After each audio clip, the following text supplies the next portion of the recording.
કદમ અસ્થિર હો એને કદી રસ્તો નથી જડતો, અડગમનના મુસાફિરને હિમાલય પણ નથી નડતો.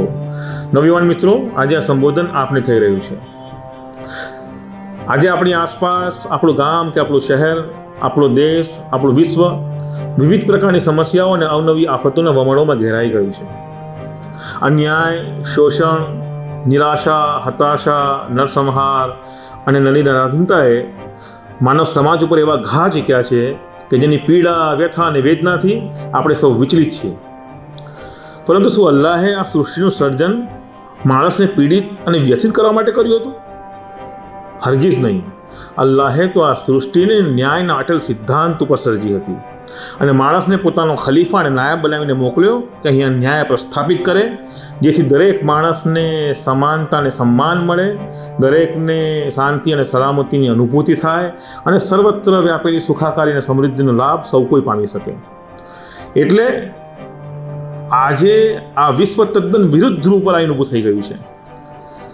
તેને પરિવર્તન લાવીને, તેમાં બદલાવ લાવીને તેની વાસ્તવિક સાચી પરિસ્થિતિમાં લાવવાનું બહુ મોટું કામ આપણા સૌના શિરે આવીને ઊભું છે.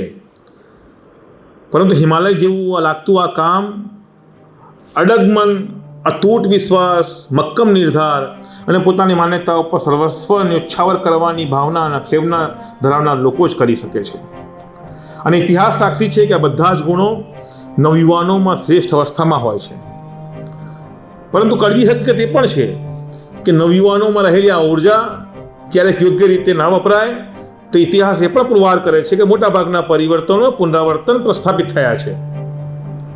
બહુ જૂજ ઘટનાઓ ઇતિહાસમાં એવી બની છે જ્યારે પરિવર્તન ખરેખર પરિવર્તન તરીકે સાબિત થયું છે. આનું મુખ્ય કારણ એ છે કે જ્યારે પણ પરિવર્તન લાવવાની વાત થાય છે અથવા બદલાવ લાવવાની વાત થાય છે ત્યારે માણસોને બદલીને બીજા માણસોને લાવવાની વાત થાય છે.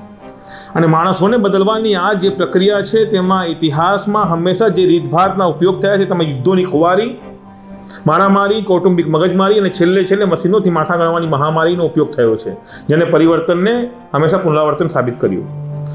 તો પછી શું કરવું જોઈએ? ખરેખર પરિવર્તન લાવવા માટે માણસોને બદલી નાખવા કરતાં માણસોમાં બદલાવ લાવવાની જરૂર છે.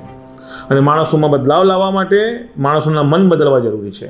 અને માણસોના મન બદલવા માટે તેમને મન મોહિત કરી નાખનાર અને તેમના હૃદય જીતનાર વ્યક્તિત્વ અને માણસ બનવું જરૂરી છે. તો પછી પ્રશ્ન એ થાય કે શું ઇતિહાસમાં આવા કોઈ પથદર્શક, આવી કોઈ મિસાલ, આવું કોઈ આદર્શ માર્ગદર્શન ઉપલબ્ધ છે? 1500 વર્ષનો ઇતિહાસ એકી સાથે ગાજી ઉઠે છે મુહમ્મદ સલ્લલ્લાહુ અલૈહિ વસલ્લમના નામ સાથે. મુહમ્મદ સલ્લલ્લાહુ અલૈહિ વસલ્લમે આસ્થા અને ઈમાનની સર્વશ્રેષ્ઠ અવસ્થામાં રહીને, સતત કર્મશીલ બનીને અને અતૂટ અને અપાર પ્રેમનો સાગર વરસાવીને લોકોના દિલ જીતીને જે પવિત્ર પરિવર્તન પ્રસ્થાપિત કર્યું એનું ઉદાહરણ આજ સુધી મળવું મુશ્કેલ છે.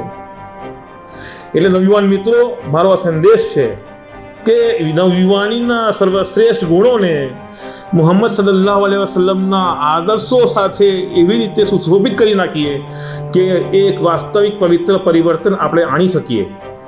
Student Islamic organisation of India આવું જ એક પ્લેટફોર્મ તમને આપી રહ્યું છે કે આવો તમારામાં રહેલા ઉત્સાહ, ઉર્જા, ગુણોને એક આ શ્રેષ્ઠ આદર્શો વડે શણગારીને સમાજને એક એવી શ્રેષ્ઠ અવસ્થામાં લઈ જઈએ કે જે એની નૈસર્ગિક અવસ્થા છે અને જેના માટે અલ્લાહે આપણને મોકલ્યા છે.